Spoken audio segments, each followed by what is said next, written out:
there, I changed the world, or like, oh, I updated my status, yeah, I saved America, basically. That's a good point. I don't know. Sort of a curveball. I mean, you know, every little bit makes a difference. And so I understand where you're coming from with that, but every status message makes a difference. Every time someone does something, even if it seems insignificant, it makes a difference. Even clicking like on a Facebook page can make a difference. It's not, I think people shouldn't diminish those small individual actions. They start to add up. Thank you very much. Yeah. Hi, Justin Amash. How are you? Good. Thanks for being here. My name is Nick Murray, and I'm from New Hampshire, and I'm actually working to help my friend build his campaign for State House up in Maine. He's vowed to do the same thing that you have done with your bills and expressing them on social media. And I was just wondering how our first lecture today, Mike Goff explained that when you first start to get into this thing, you try to change the system from within, you hear a lot of different things from people in the establishment. You know, we don't do that sort of thing here. You're hurting the party, you're going to make it even worse for yourself. What did you encounter in the Michigan State House or in the House of Representatives of that same ilk, and how did you get past that? How did you come to where, I mean, obviously you have some allies right now today too, but Do you mean once I was already in or before? Right. Trying to, get in there and try to change some things, and you hear from the establishment that's not going to fly. How did you get by that? Well, you have to some extent, you have to ignore the establishment. I mean, it's they're always going to say establishment-y things.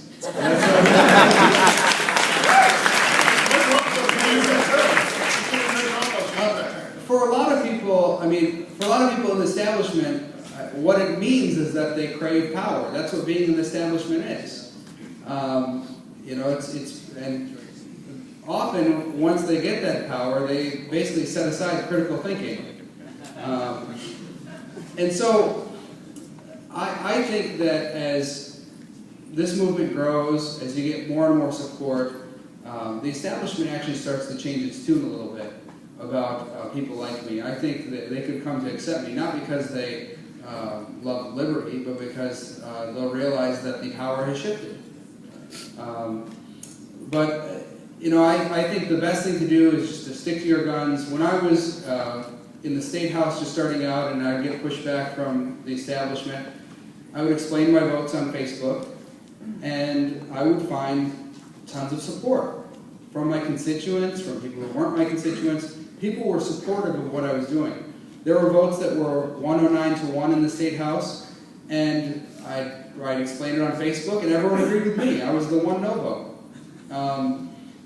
There were votes that were 109-1 where I couldn't find someone who disagreed with me, and yet it was 109-1. Well, that kind of stuff is really encouraging. It told me I've got to keep doing what I'm doing.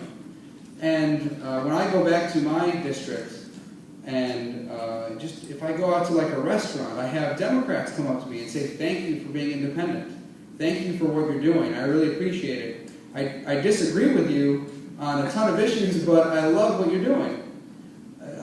They'll tell me I didn't vote for you last time, I'm going to vote for you next time. Not because I agree with you on everything, but because you're principled." And I think the important thing to remember is to stay strong, to stick to your guns. People will appreciate it. The people who are in the establishment in politics, in both parties, they don't really represent the people.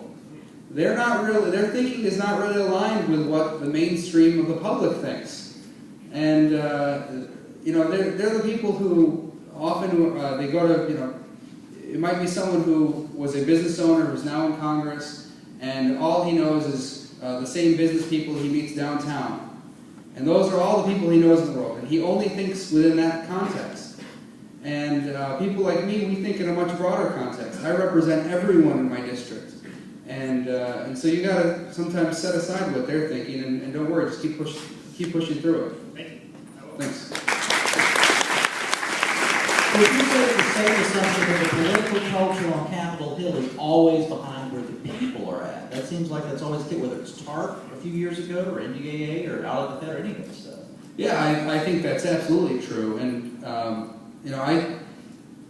I I've come to recognize it more in Congress than I did in the State House, but there's such a disconnect between what members of Congress think and what typical people think. And it's because they're caught up in this like mini world that's not the real world. And this doesn't mean that you have a direct democracy where I just like try to poll my constituents and decide and just vote the way they all think. That's not what I'm saying. But they are disconnected from the real concerns of ordinary people. Next question. Good evening, Congressman.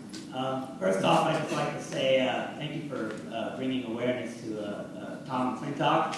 He's my congressman. I live in California. And, just saying, coming from California, which is becoming a giant, decrepit state from extreme liberalism, he really is one of our last time folks. It would do good for everybody to do more research on him. And he really is a Liberty candidate, you know, or congressman, because, you know, well, he will be going for re-election, so hopefully he'll.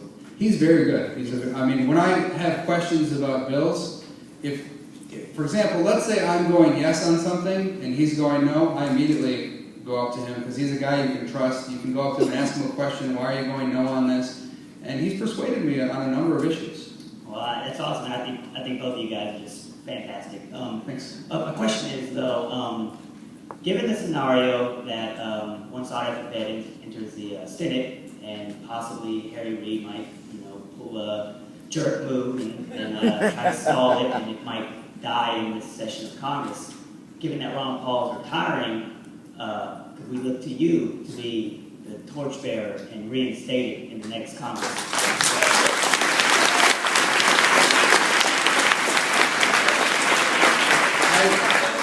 I would be honored to introduce Arthur Fed. I of course want to ask Ron Paul who he thinks should introduce it. Obviously, I think Rand will take the mantle in the Senate, but I would be honored to carry that torch in the House.